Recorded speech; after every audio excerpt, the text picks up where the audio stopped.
புதுசு. இது இப்படி விரிச்சுக்கிறேங்க. விரிச்சிட்டு இது பழசு. இதில் எத்தனை இருக்குது? ஒரு 5-6 இது இருக்குது. பழசு. அந்த பழசை கீழே போட்டுறாதீங்க, சரியா? இதை எடுத்து இதுக்குள்ளே வைங்க. வச்சுட்டு இது இப்படி மூடுங்க. மூடிட்டு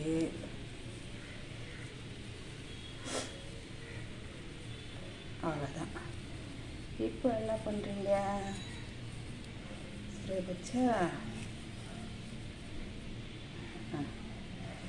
அவ்வளோதான்.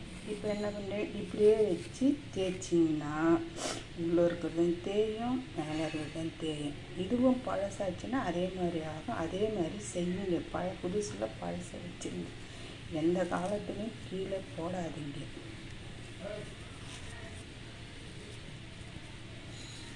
அவ்வளோதான்.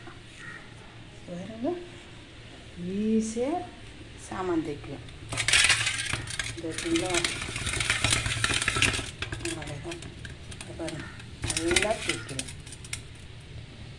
இதே மாதிரி செய்யுங்கன்னா பழசை போட்டுறாதீங்க. புதுசில் உள்ளே வச்சு அதையே மறுபடியும் ப்ரஷ் பண்ணுங்க.